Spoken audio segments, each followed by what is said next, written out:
The League of Women Voters of Central Kane County, and we welcome you to the Candidates Forum tonight for the contested aldermanic race, alderperson race for the city of Chicago.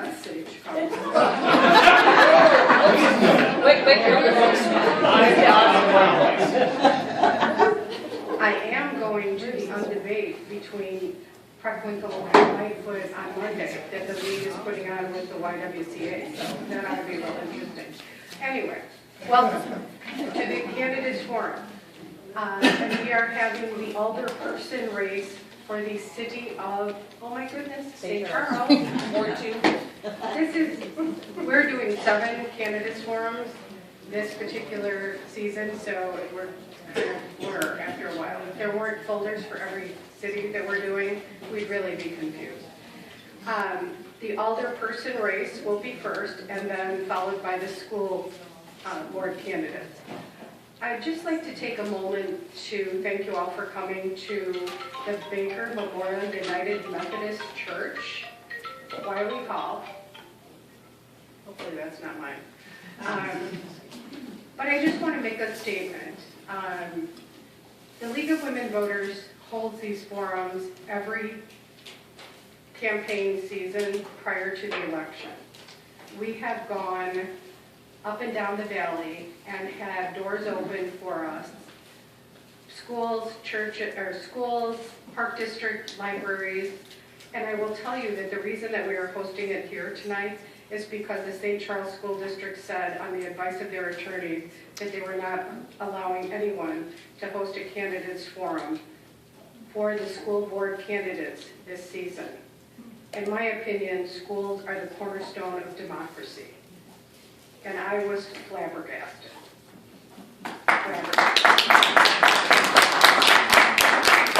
So tonight, we are in a church, which is lovely, but the league looks for places to host these kinds of forums that are free because we are a nonprofit. But I just want to take this moment to thank Baker Memorial United Methodist Church for affording us this opportunity. So thank them, and they have been so gracious to us. With no further ado, I am going to introduce Barbara Kane, who is our moderator tonight, a longtime member of the league and my mentor as voter service chair. So let's give Barbara a round of applause.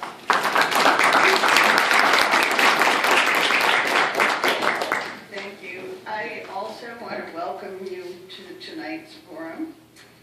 I reiterate what Patty said, that we are a nonprofit, nonpartisan organization, and a major function of ours is voter education, of which this is a prime example. We, as Patty said, have done these kinds of forums for, well, almost 100 years. That's how old the league is going to be next year, so it's pretty impressive, isn't it? As Patty said, the aldermanic candidates are first, and they are seated up here. They are going to give opening statements of 2 minutes, after which we will ask questions, and you may submit your questions. We have Huey Cooper walking up and down the audience with cards to write them on. And she will see, if you signal her once you've written it, that they get up here. And they will be asked for the candidates as long as they are appropriate. After they're done, they'll give a 1-minute closing statement. And then we will move on to the school board candidate. We do keep track of the time. If you haven't been with us before, look at our timekeeper, meet Jean Pierce. She has 2 little signs for you. She'll tell you when you're doing your written statements or your question answers when you have 30 seconds left, and that means, you know, kind of think about ending, because we will stop when the clock says your time is up. I want to remind all the candidates I don't think I have to worry about anything, but we're asking that each of the candidates, and we'll repeat this for the school board candidate, devote themselves to stating their own positions and how you would act in any given situation where you elected. And don't tell us what your opponents are going to do.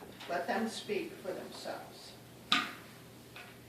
So, without further ado, we will begin our first statement from candidate for the second ward, Ryan Bongard. Thank you.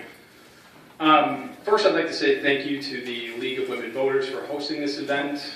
Obviously, everybody here who's here in attendance, school board candidates, I see a few people have arrived already, and of course Rita for being here.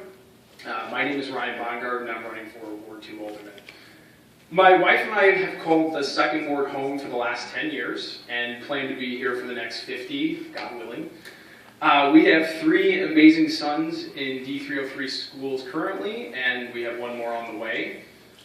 I consider, yeah, there's an announcement. My wife's not here, so I feel like I can share that. A little bit about me. I consider myself something of a lifelong learner, which means I have my fair share of student loan debt.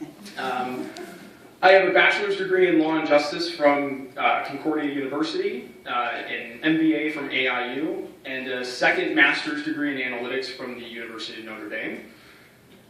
After 2 years of living in St. Charles, I took a side job as a political beat reporter for the Examiner covering the city council. That was an invaluable experience. It gave me the opportunity to experience the ins and outs of city government and make some wonderful connections across our town. Following my time with the Examiner, I served as the president and treasurer for the Charlemagne Homeowners Association. I currently sit on the board for St. Charles Youth Baseball, and I am active in my parish. In my day job, I am the founder and chief officer of 1221, which is a consulting and management company based in Hoffman Estates. I'm here tonight because I'm running for city council because I think I can offer more to a fresh perspective. I think I can help motivate non-engaged residents. I think I can help bring new, diverse business to our town. And I think I can offer new ideas about them all. Thank you, Mr. Bongard. The second candidate for the second ward alderman position is Rita A. Haley. Thank you. As I see it, my opponent and I have 2 different end games up here. Ryan introduced himself, he has to sell himself. What I have to do, on the other hand, is remind you of my record, my experience on the job, and my knowledge of the issues. I have to remind you just how good a job I'm already doing. I'm at the sweet spot in life where I have the time and the bandwidth and the desire to continue doing this job well. If you look at the top 3 demographic age groups, I'm just out of number 1 and settling into number 2. As a matter of fact, my age group is the only growing demographic in Ward 2. As for age group number 3, there are 3 generations of Paylighters in St. Charles. My kids, their friends, their co-workers all find me a good representative of their concerns. Engagement. If you've ever had contact with me in my role as alderman, no matter the situation, no matter how it ended up, I listened and responded, making the connections, getting you answers. Hey, I can brag in over 7 years, I have a 100% response rate. Just in the last 10 days, I've talked with residents, I've returned calls and emails. If you stopped me at the meeting, I was more than happy to hear what's on your mind. I connected with citizens and business owners at various community and civic events, again, all in the last 10 days. I have the time, I have the availability. And my experience tells me availability equals engagement. I remember I attended his first meeting as a candidate on February 19th. I remember it well because the meeting was well attended by many who love and care for our city. Volunteers, business owners, concerned citizens. The council chamber was nearly full, and you know what? I knew just about everyone there. I knew their name, I knew their concern. No amount of business school education or business theory can substitute for that. And if it doesn't speak to personal investment, nothing does. No one knows the city better or loves it more than me. Thank you, Ms. Payleitner. We have a number of questions. Let me put this one to you first, and Ms. Payleitner, you would be the first responder. What are the most important current issues facing St. Charles? Well, right now, clearly, it's 1 minute. I only have 1 minute. Yeah, 1 minute. The big issue. We have lots of questions. Yeah, lots of questions. Well, maybe some of the issues will be mentioned in questions so I can get more specific. I would say the mall is the biggest issue in Ward 2. And I would say the discussion on the Active River project is kind of an exciting one. I hold that high. I'm a big fan of that. And that's another big issue. And completing First Street, we're almost there, folks. We're almost there. That's another big issue that I see facing the city. You still have 30 seconds if there are others. Well, Okay, Mr. Baumgart? I might be even shorter. As Rita said, I'm going to start with one of the main reasons I got into this was because of the mall. I don't think it's anyone's fault that we are in our current situation with the mall, but when you talk about what are the biggest issues or opportunities facing St. Charles, it has to lead, especially with the second ward, with the mall. The second issue that I see, there's a lot that is positive that is going well when we talk about our finances, the First Street development. But one of the biggest things I see as an issue is engagement from residents. Yes, Rita talks about city council meetings and the same 40 or 50 people that are there, but there are a lot more people that are not a part of the discussion. And if we could find a way to get more people, the next generation of people, to be a part of the conversation, I think that's the biggest opportunity to help with those decisions and those questions that we have in front of us. Thank you. Next question, since it's been mentioned already, what is your position on the Active River project? And Mr. Baumgart, you get to go first this time. Okay, so 1 minute. First off, I think it's a creative idea. And I give the city council and the stakeholders a lot of credit for looking at different ways that we can push St. Charles forward. If you've had the chance to read the study, if you attended the meetings, if you've talked with neighbors, let's put cost aside for a second. Obviously, a $15 to $20 million is a big price tag. Not sure how you're going to pay for it, but it's an exciting idea. The two things with the Active River project that I would want to learn more about is ultimately the impact to the local economy. What's the ripple effect going to be there? And secondly, if we're talking about having more people coming down to use the Active River, what is that going to mean for downtown traffic? We already have concerns, small children walking the streets. I am nervous at times when it's busy. If we're talking about bringing more people to use the Active River, which is a great idea, how are we going to tackle the congestion? Where are people going to park? What does that mean in terms of multi-level parking? Thank you. Ms. Paylor. okay. No. Darn. Sorry. Oh, here it is. I've been a strong proponent of the Active River. I think that the river is our most beautiful natural asset. History, I looked at pictures of St. Charles back in the day, and it was like the river was an alley. All the dumpsters were on it, all the trucks were parked on it, and now we have an opportunity to make it be a complement to our downtown. April 1st, mark your calendars, to answer Ryan's question, we're going to get a report on the economic impact of this river project, and it's looking good, folks. It's looking good. We have properties that are going to increase in value. We have tax revenues going to rise. That was just a preview that we got at the Plan Commission meeting. So I look forward to it. I think it's going to bring a new focus to our downtown, and I'm very excited about it. We've got a good plan. We've got good people in charge. Thank you. Ms. Payleitner, what needs to be done to create new business and growth back to St. Charles? Okay, I think we're in pretty good shape in both those. We can touch specifically on the east corridor, and I know that neighbors are like, oh, woe is me, they look at a quote, quote, dead mall. But I want to invite you to look at the front of the mall. I want you to look at the people who are buying in and who are investing in what that future plan is, the approved concept plan.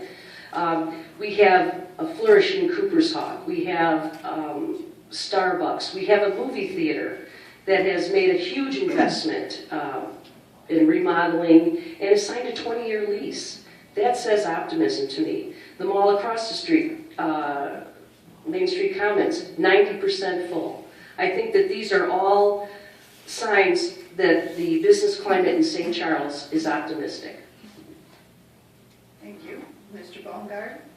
So I think it's important to start with, the city does a lot already in trying to encourage business owners to come to St. Charles. I think it's about how do we take things that are currently positive and take them to the next level. You know, Rita mentioned our side of town, which is obviously a focal point. I think you could put that Cooper's Hawk restaurant probably anywhere and it would do well. Starbucks, not doing bad. If we can look at some realistic characteristics of St. Charles when it comes to business development. First off, we're in a very competitive market. You have Geneva, you have Batavia. When we talk about having more business, I think it's helpful to get more specific about what type of business do we want? What are we looking for? What do we feel like we're lacking? Selfishly, I would like to see more professional services. I'd like to see less restaurants or less retail. I'd like to see more businesses that are going to come in and have people who are spending 9 to 5, Monday through Friday, 52 weeks out of the year in St. Charles. Thank you. A follow-up question, as it happens. Specifically, what actions would you take with regard to the Charlestown Mall property? Oh, that's a tough one. I think, again, I'm probably one of the biggest defenders of the city council. Nobody wants that city council, or nobody wants the mall to be successful more than the city council. The position that we're in right now is not anyone's fault, certainly not the city council's. But I think if you look at the couple of options that you have, if you're talking about, demoing it and doing mixed residential, that's certainly an option. Personally, I'm not sure that's the most exciting option for myself, but if that's going to get the project moving forward, great. If you're stuck with the mall as if, we're not going to knock it down, we got to do our best, we're not putting in retail, okay? That's gone. There's no more box retail. What we need to look at potentially is finding a new development plan, finding a new business model, whether we're talking about entertainment, recreation, family-friendly. Rita mentioned the movie theater. That's an anchor for that building. I hesitate to call it a mall. That is an anchor. So what can we do potentially to change the model? And Ms. Payletner? Okay, can you repeat the question, please? Follow up, I know. Just specifically, what actions would you take with regard to the Charlestown Mall property? Okay. The city is waiting in the wings for the mall ownership to take the next step. We don't own the mall. We've given them no money. They have no accountability to us. But what we have seen is a good concept plan. And the mall people have done their homework, they've done their market research, and this mixed use is going to work. My colleague Maureen and I spent the whole day at a conference that talked about how come mixed use will work. And everything I heard today, I could check, that it will work at Charlestown. And as for Cooper's Hawk, yes, Cooper's Hawk could go anywhere, but it isn't. It chose to be there because it's optimistic about what's going to be happening on the east side, the east corridor of St. Charles. Thank you. What is the city's fiscal health, and what actions would you propose for improving that? And Ms. Payletner first. Okay. I'm very proud of our city's fiscal situation. Moody recently reaffirmed the city's AA1 bond rating. We have a healthy level of reserves. We have a good local economy and business climate. We have good demographics. We have structurally balanced annual financial operations and a staff and council who are always committed to a balanced budget. That says healthy finances to me. Mr. Baumgart? So we all still live in the state of Illinois, correct? None of us have a crystal ball when it comes to finances. I agree with Rita. There are aspects about the city's finances that are positive. Bond ratings, reserves, absolutely. But nobody can tell me right now what market trends, what economics look like in the next 2 years, next 5 years. If you're talking about capital investment projects, if you're talking about raising property tax levies, if we're passing gasoline, alcohol, hotel taxes, things might look great today, but are we going to need to pass more taxes down the line to continue to meet our budget needs? So yes, there are positives about our city's financial situation, and the city council deserves a ton of credit for that. But I'm interested in knowing what things that we need to do moving forward. What does our economic look like in our budget 2 years, three years down the line? Thank you. Mr. Baumgart, your turn to be first. Do you support live streaming of city council meetings for the general public? Why or why not? So I think it's important to recognize that we are in a service convenience era, okay? We need to look at how do we bring voters, how do we bring residents into the conversation, okay? So when we have meetings and when we have meeting minutes, those are fine, but we need to find a way to be able to connect with people who aren't participating in that forum. I absolutely support live streaming and recording meetings. I understand that there have been concerns in the past about potentially people using that as grandstanding or using it for their own, personal agenda. I think that we are capable of managing through that. I want to find a way to be able to get and connect with every single voter, every single resident who wants to be a part of the conversation, and being able to do it in a medium that works for them. Not telling people, if you want to be a part of this, you have to do it in a meeting, you have to read the agenda.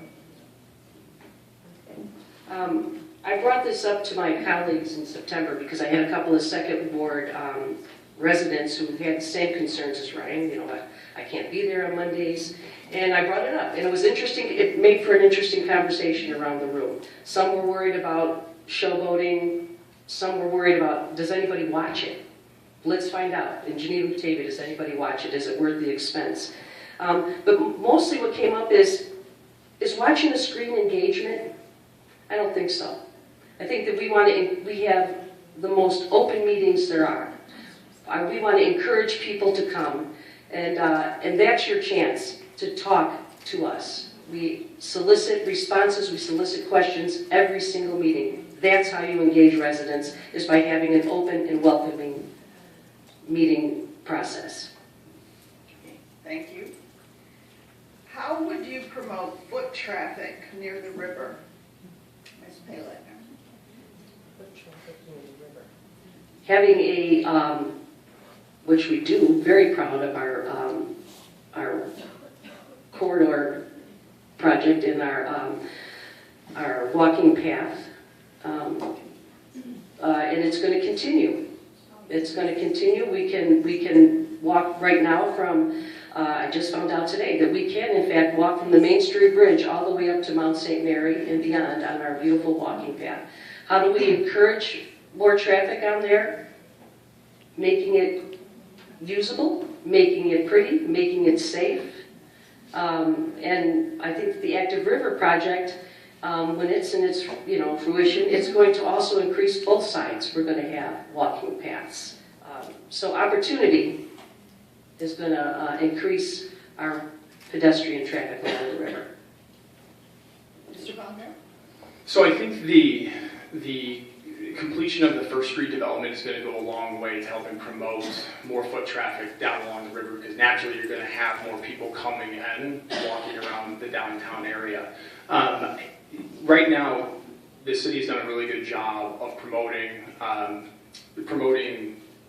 green space, outdoor, being along the river. I think how we tie that into ultimately when we're bringing people into the city, what do we want them to do? Do we want them to shop? Are we having them come down? Is an important part. So if we don't have the active river project, I think there's still a really good opportunity to tie in the development and the growth around First Street to coming down and enjoying the river. Obviously, if the active river project gets off the ground, then you're going to kill two birds with one stone. But assuming for the second that it doesn't, as First Street completes out, you're going to have a natural bridge to that. Okay, thank you. Mr. Baumgartner, a question. I won't read the whole one because it's very long, but the person cites some downtown activities that are always being scheduled. Wondering, this person says, does the city council ever poll constituents to see what they want?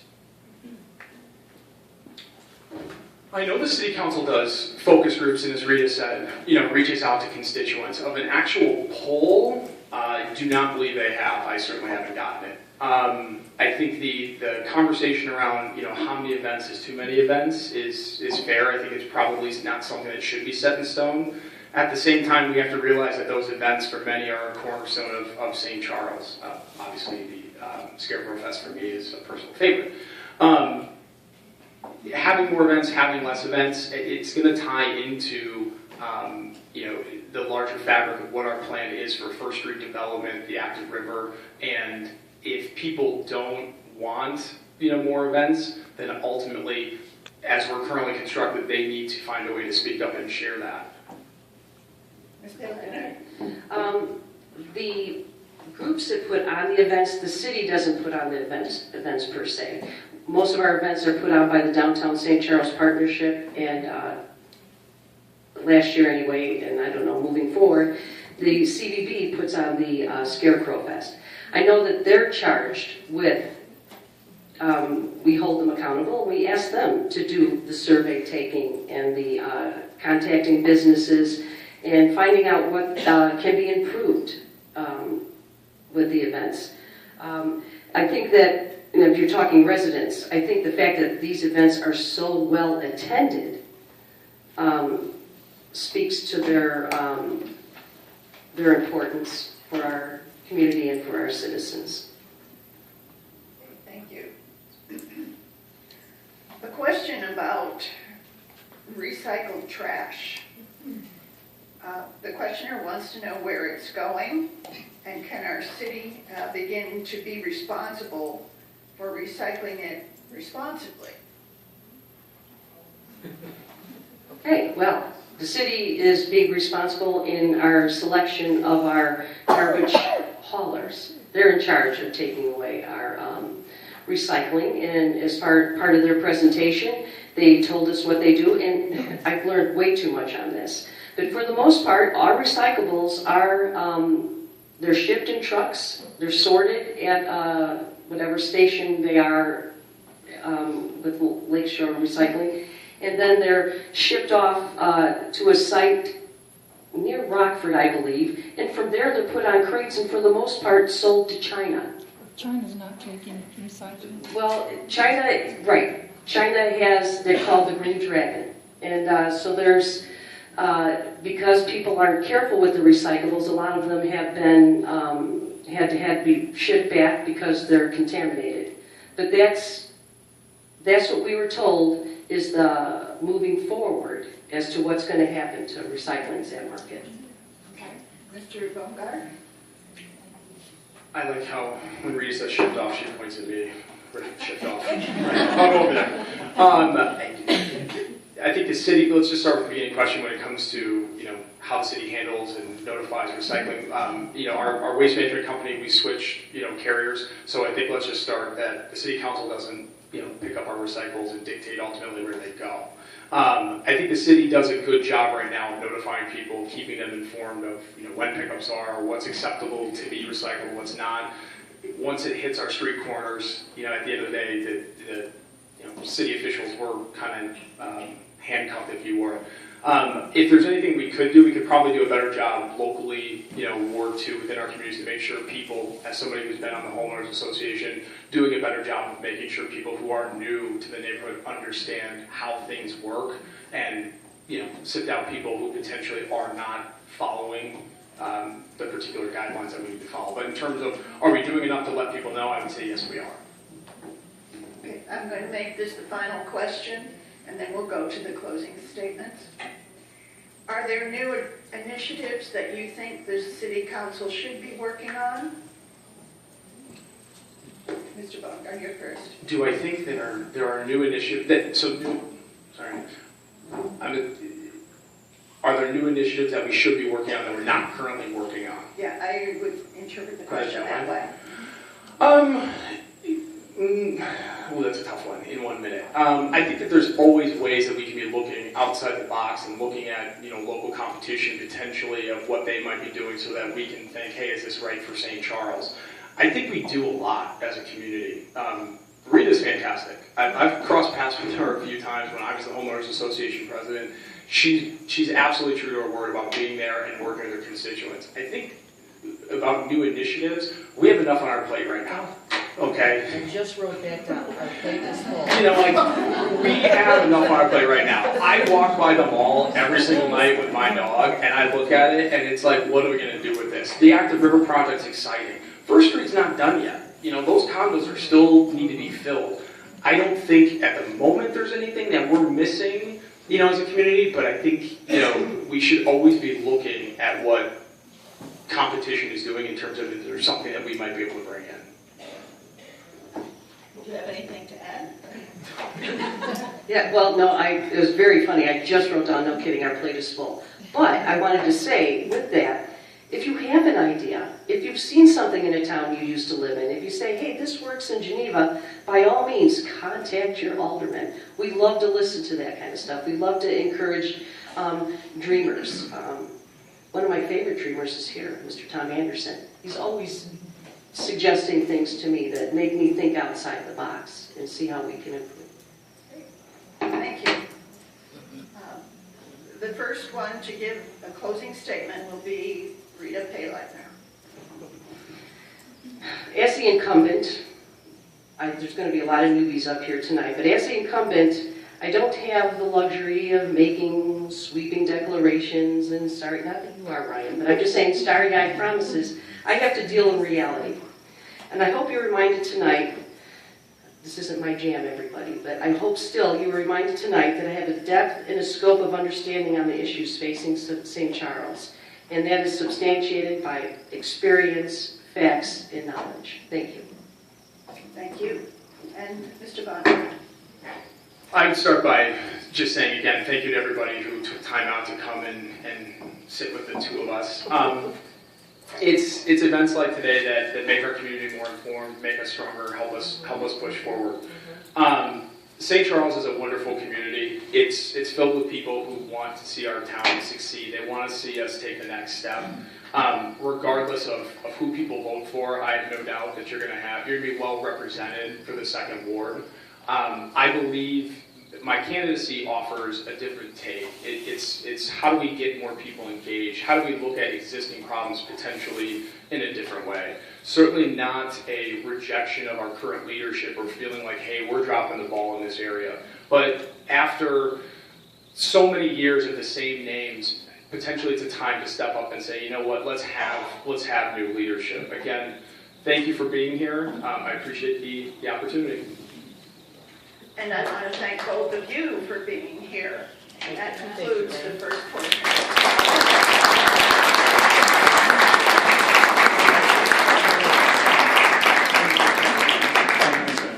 We're going to take a 5-minute break while we seat the school board candidates. So stretch your legs for a minute or two.